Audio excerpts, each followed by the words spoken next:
The artificial intelligence boom looks unstoppable on screen. But out in the real world, this software revolution is slamming straight into a physical brick wall. To understand where the money is moving, you have to follow the chain reaction. It starts with global AI adoption. Every company wants AI integrated into their systems, which instantly forces the construction of massive, sprawling data centers to process all that new information. But data centers are incredibly power-hungry. They are draining traditional energy grids far faster than utilities can adapt.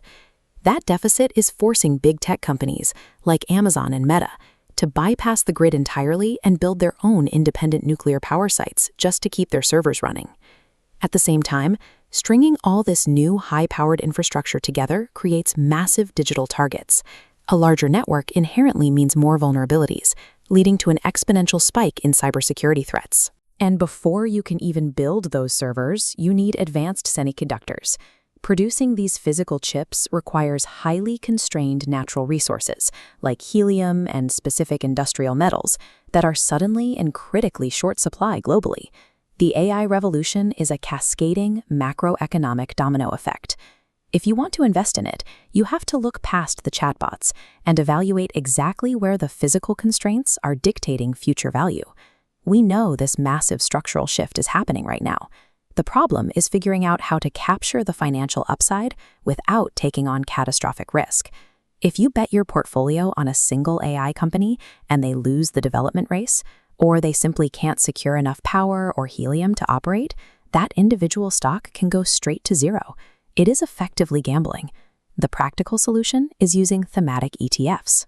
Instead of betting on one specific horse to win, you buy a curated basket of companies that focuses on an entire industry's growth.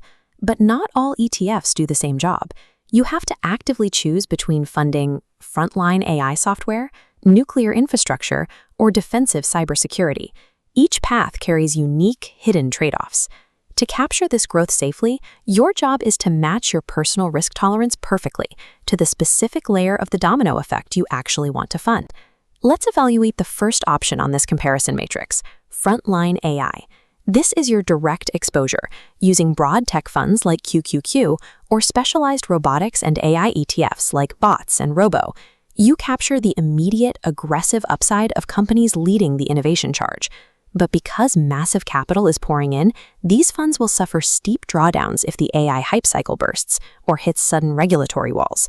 History shows us this exact pattern. When rapid overvaluation hits a limit, like the dot-com crash in 2000, it consistently triggers widespread panic selling among investors. So while frontline AI offers the highest potential reward in the short term, you need an iron stomach to handle the sudden, violent market corrections that come attached to it. The second option targets the physical constraint, nuclear infrastructure, using ETFs like NUKZ or NLR. This is a classic picks and shovels position, profiting off the massive energy demands of the tech sector, independent of who wins the software race. The core trade-off here shifts from volatility to time. This sector relies entirely on heavily regulated, extremely slow-moving physical construction. Planning, permitting, and building a massive new nuclear power site takes many years. Because of that heavy physical reality, your financial returns might significantly lag behind the lightning-fast software sector over the short term. Nuclear ETFs act as a long-term foundational bet on the physical limits of the AI revolution. You trade rapid software growth for the guaranteed necessity of baseline power. The third option is the defensive play, cybersecurity ETFs like CIBR.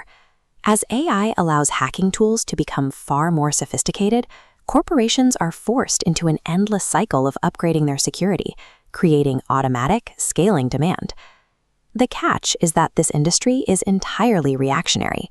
Market growth can suddenly stall during periods where the perceived geopolitical or digital threat level drops. Furthermore, unlike the near monopolies found in consumer tech, the cybersecurity space is densely crowded. Competing firms are constantly fighting each other for the exact same corporate contracts. Cybersecurity ETFs offer a defensive hedge against the dark side of tech, but their financial performance relies entirely on a constant, escalating threat environment to drive continuous revenue. Knowing what to buy is only half the equation. The mechanics of how you buy will determine your actual returns. Attempting to perfectly time your entry into these volatile thematic ETFs is a recipe for disaster. When markets inevitably turn red, the psychological pressure takes over. Investors panic and oversell their positions, taking a temporary paper dip and strictly locking in a permanent cash loss. The only reliable way to survive the volatility of thematic investing is a systematic approach known as dollar-cost averaging, or always be buying. The mechanics are emotionless. You set up automated, regular investments, whether weekly or monthly, to acquire pieces of the broad market, ignoring the daily price swings entirely. This requires a highly counterintuitive mindset. You have to train yourself to look at a 10 or 20% market correction not as a crisis, but as an opportunity to buy valuable assets while they are on sale. Identifying the mathematically perfect ETF is effectively useless if you abandon your strategy the second the market gets rough. Ultimately, your final decision comes down to mapping your current portfolio's stability against your exact appetite for risk. If you are a beginner building your core foundation, avoid niche AI ETFs entirely. Stick to broad market funds like VTI or SPY. You still capture the natural growth of the tech sector, but without taking on severe industry-specific risk. If you are an income-focused investor, funds like SCHD make more sense. You sacrifice explosive AI upside, but in exchange, market crashes allow you to safely accumulate more dividend-producing shares at a massive discount.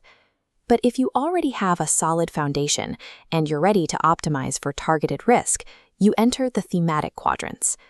Here, you use QQQ for broad tech exposure, take aggressive software bets with BOTZ, or anchor your portfolio's risk by investing in the physical infrastructure through NUKZ and CBER.